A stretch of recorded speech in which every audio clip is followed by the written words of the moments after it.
আসসালামু আলাইকুম রহমতুল্লাহি ওবরকাতুহু। সম্মানিত দর্শক, ভারতের সবচেয়ে গুরুত্বপূর্ণ ব্যক্তিদের মধ্যে অন্যতম, সম্ভবত ১, ২, ৩ এর মধ্যে। তিনি হলেন মিস্টার অজিত দোভাল। অজিত দোভালকে বলা হয় নরেন্দ্র মোদীর ২ চোখ, বা অজিত দোভালের যে ব্রেইন, মস্তিষ্ক, এটিকে বলা হয় অমিত শাহ, অজিত দোভাল, তারপর নরেন্দ্র মোদী এবং জয়শঙ্কর।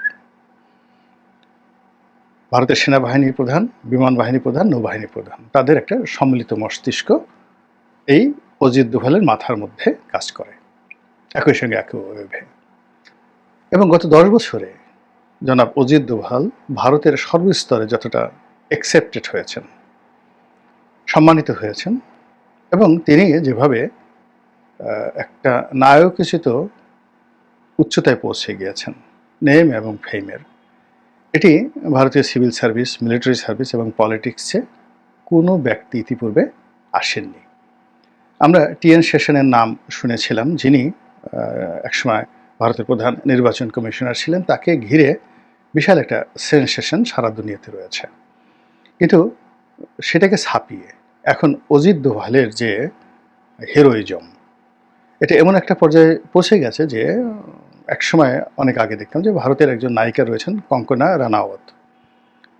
তো কঙ্কনা রানাওয়াত খুবই ঘাড়তাড়া প্রকৃতির একজন অভিনেত্রী, মুখে যা আসে তা বলেন, অসাধারণ মেধাবী, এবং যেখানে হাত দিয়েছেন তার জিত করে তিনি প্রচলিত যে বলিউডের নিয়মকানুন আছে সব কিছুকে তুড়ি মেরে তিনি সফলতার স্বর্ণশিখরে পৌঁছেছেন। সে শাহরুখ খানকে পাত্তা দেন না, সালমান খানের সঙ্গে কোনো অনুষ্ঠানই করেন না, মানে কোনো সিনেমাই করেন না। কেন দরকার সালমান, শাহরুখ, আমিরকে দরকার কেন? তিনি চান যে তিনি যে সিনেমাগুলো করবেন সেখানে নায়ক থাকবে না, নায়িকা কেন্দ্রিক, সবাই তাকে নিয়ে আলোচনা করবে। এবং বাস্তবে সেই ঘটনাটাই তিনি ঘটিয়েছেন, যেটা ইন্ডিয়ান সিনেমাতে আর কেউ পারেনি। Not even Shaban Azmi, not even Smita পাতিল, কেউ পারেননি, কিংবা মীনা কুমারী। মানে সবাই নায়ক নির্ভর ছিলেন। এই একমাত্র কঙ্কনা রানাওয়াত, তার যত সিনেমাগুলো রয়েছে এগুলো সবই নায়িকা নির্ভর। নায়ককে কেউ, নায়কের নামও জানেন না। তো তাকে একবার জিজ্ঞাসা করা হলো যে আপনার স্বপ্ন পুরুষকে, বা সেই স্বপ্ন পুরুষের কার সঙ্গে আপনি সুযোগ পেলে দেখা করতে চান, আজ থেকে ৬-৭ বছর আগে। তো তিনি বলেন অজিত দোভাল। তা আমি তখন আসলে প্রথম অজিত দোভালের নাম শুনি ৬-৭ বছর আগে, কিন্তু আমার কোনো আগ্রহ জাগেনি। কিন্তু শেখ হাসিনার পতনের বছরখানেক আগের থেকে সেই অজিত দোভালের নাম বাংলাদেশে ব্যাপকভাবে আলোচিত, আর এখন তো সবাই আমরা তার সম্পর্কে জানি in details.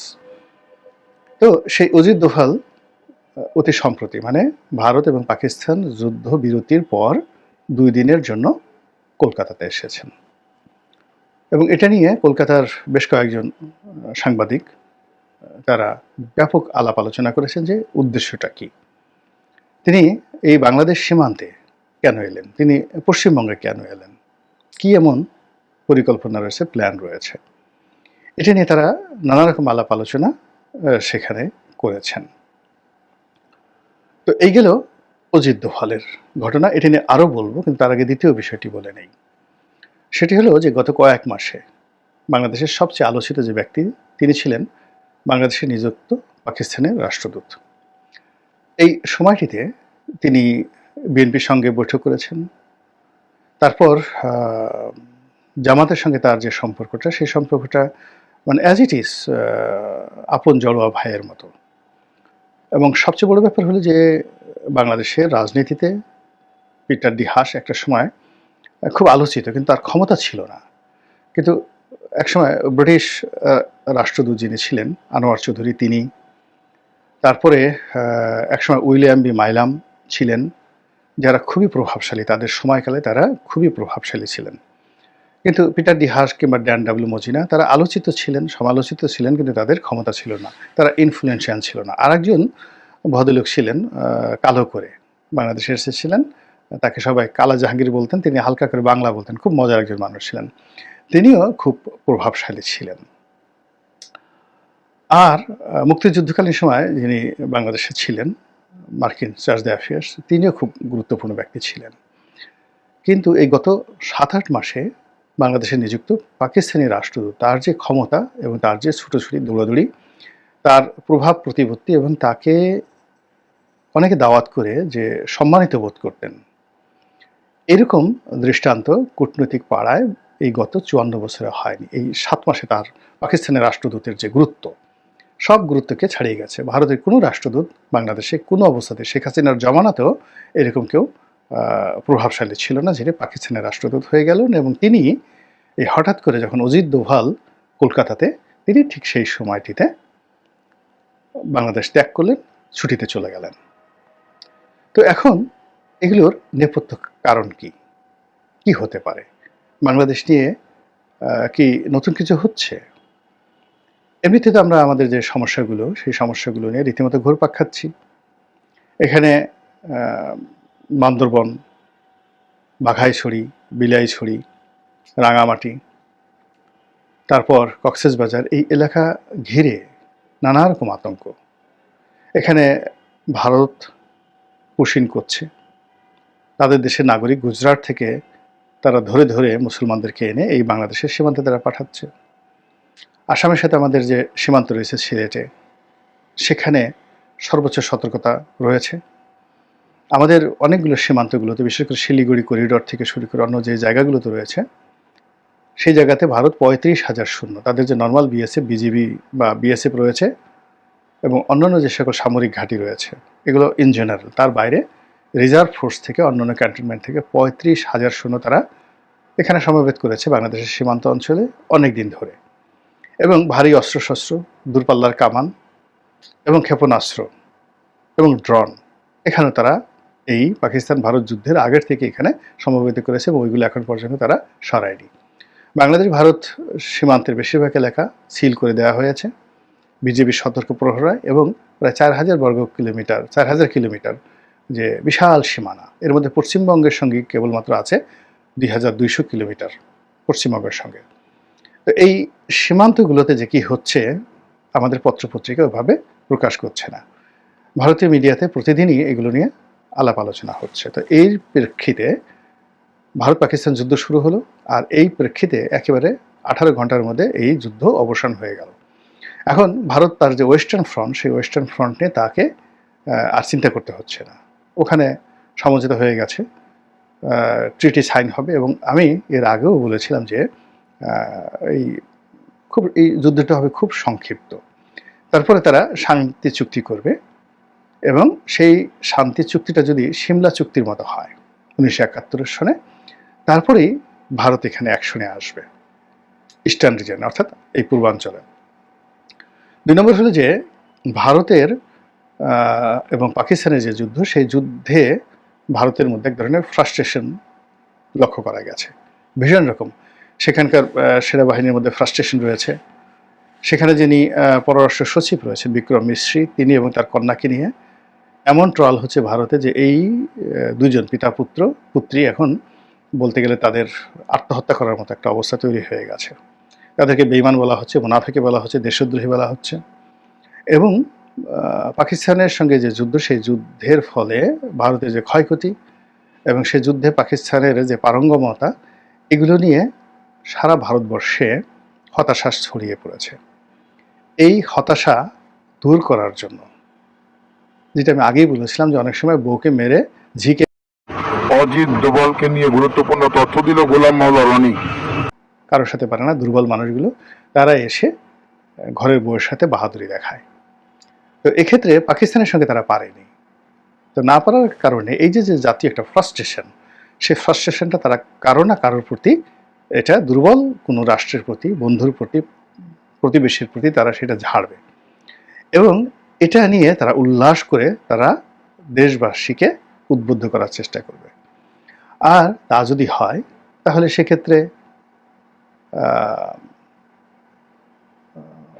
Myanmar, Bangladesh, Nepal, তারপরে শ্রীলঙ্কা, আমরা যারা ভারতের প্রতিবেশী রয়েছি সবাই হুমকির মধ্যে রয়েছে, এবং সকলের সঙ্গে ভারতের এখন সম্পর্ক তলানিতে।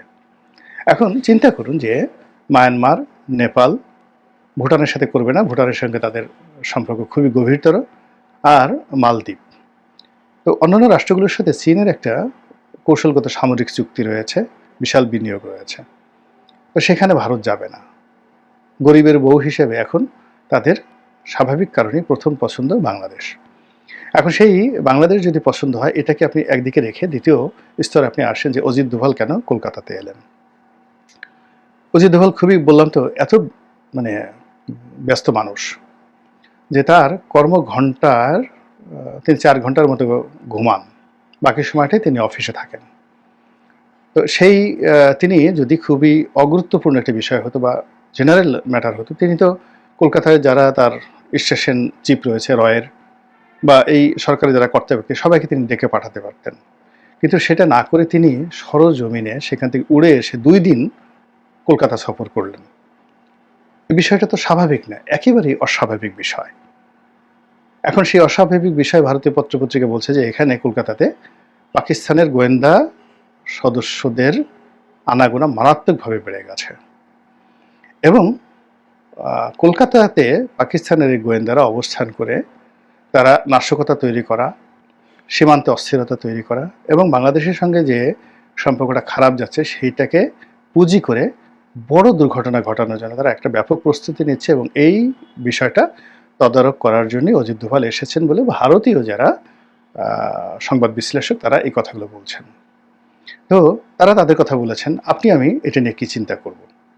এই চিন্তা আমাদেরকে করতে হচ্ছে যে আসলে এখন এই পাকিস্তানের সাথে ভারতের যে যুদ্ধবিরতি, এর ফাঁকে যে ভ্যাকুম তৈরি হয়েছে, এই ভ্যাকুমে ভারত একটা খেলবে এবং আহত বাঘ কতটা ভয়ঙ্কর হয় এটা মোরালেস আমরা সবাই জানি। অন্যদিকে যেটি হচ্ছে সেটি হলো যে এই সময়টিতে পাকিস্তানের যে রাষ্ট্রদূত তিনি এই যে বাংলাদেশ থেকে চলে গেলেন, অলানে ছাড়েন চলে গেলেন, এটা আমাদেরকে ভাবিয়ে তুলেছে। এই কারণ হলো যে আমরা যারা পাকিস্তান নিয়ে খুব উচ্চ ধারণা পোষণ করতাম, তাদের বন্ধুত্ব নিয়ে আলাপ আলোচনা করতাম এবং যে কোনো ব্যাপারে অনেকে মনে করতেন যে পাকিস্তান তাদেরকে একটা ভ্যানগার্ড হিসেবে কাজ করবে বা তাদেরকে নানা রকমভাবে সুযোগ সুবিধা দেবে। তো এই রাষ্ট্রদূতের অলানে হঠাৎ চলে যাওয়া মানেই একটা অপ্রত্যাশিত কোনো কিছু ঘটার আলামত। এবং আপনাদের অনেকেরই মনে আছে যে ঠিক এই সেম ঘটনা ঘটেছিল মিস্টার পিটার ডি হাসের ক্ষেত্রে। যখন 2024 সনে নির্বাচনটা হয়ে গেল, আমির নির্বাচনটা হলো, তখন তিনি মিস্টার পিটার ডি হাস এতটা দুঃখ পেলেন যে তিনি চাকরিটাই ছেড়ে দিলেন এবং সেই চাকরি ছেড়ে দেওয়ার পর আমরা জানলাম যে অন্য লোক আসবে, কিন্তু পরে আর সেই লোক আসেনি। অন্য কোনো রাষ্ট্রদূত এখন পর্যন্ত দায়িত্ব গ্রহণ করেনি। ফলে আমেরিকা কিন্তু বাংলাদেশকে এখনও পর্যন্ত একটা রাষ্ট্রদূত পাঠিয়ে এটাকে নিয়ন্ত্রণের মধ্যে রেখে তারা যে বাংলাদেশের সঙ্গে একটা কূটনৈতিক সম্পর্ক স্থাপন করবেন ওই পলিসির পর্যায়ে পৌঁছেনি। বরং যেটি হলো যে এই জুলাই আগস্ট যখন বিপ্লব হচ্ছিল, তখন পুরো পরিস্থিতি এমন হয়ে গিয়েছিল যে মার্কিন দূতাবাসের যত সাদা চামড়ার হোয়াইট ওয়েস্টার্ন নাগরিক ছিলেন তারা সবাই কিন্তু চলে গেছেন, ইনক্লুডিং পিটার ডি হাস সহ। কেবল স্থানীয় যারা কর্মকর্তা ছিলেন তারা কিন্তু ওই সময়টাতে ছিলেন, অর্থাৎ জুন জুলাই আগস্ট এই পুরো সময়টাতে। এবং সেই ভ্যাকুমটা এখন পূর্ণ হয়েছে কিনা আমি বলতে পারবো না, তবে পরিপূর্ণভাবে দূতাবাসের কার্যক্রম কিন্তু চালু হয়নি। তো যখন এরকমভাবে দূতাবাসের লোকজন চলে গেল এবং বাংলাদেশে যখন এই তাদের যে পলিটিক্যাল উইং অর্থাৎ দূতাবাসের এই কার্যক্রম তারা বলতে গেলে কার্যত অফ করে রাখলো, ঠিক সেই সময়টাতে নানা রকম কথা আমরা শুনতে পেরেছি যে মার্কিন সরকারের অমুক বাহিনীর অমুক বিভাগের অমুক লোক এই ঢাকা শহরে আসছে, তাদের নানা রকম ডিপ স্টেটে নানা রকম এজেন্ট, নানা রকম দুর্ঘটনা এখানে ঘটানোর জন্য তারা এসেছে।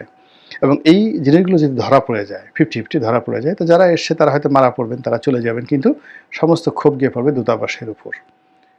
তো সেই দিক থেকে যদি আমেরিকান দূতাবাসের পিটার ডি হাসের চাকরি ছাড়া এবং তাদের যারা লোকজন সেখান থেকে চলে যাওয়া, তারপরে জুন জুলাই আগস্টের ঘটনাবলী পর্যালোচনা করেন এবং ওটার সঙ্গে যদি অজিত দোভালের এই মুহূর্তে কলকাতাতে আসা আর বাংলাদেশের রাষ্ট্রদূত যিনি পাকিস্তানের রাষ্ট্রদূত তার চলে যাওয়া, তার সঙ্গে যদি বাংলাদেশের চলমান এই মুহূর্তে যে ঘটনাগুলো ঘটছে একেবারে রাজপথে, আর যে ঘটনাগুলো পর্দার আড়ালে ঘটছে গুরুত্বপূর্ণ এবং সেন্সিটিভ জায়গাতে, যে গুজবগুলো আমরা শুনছি আর যে আশঙ্কাগুলো আপনার এবং আমার মনের মধ্যে নাড়াচাড়া দিচ্ছে, সেই বিষয়গুলো নিয়ে একটু যদি চিন্তা ভাবনা করেন সরকারের লোক এবং আমরা যারা আছি তারা সবাই, আমাদের মনে হয় যে লাভ ছাড়া ক্ষতি হবে না।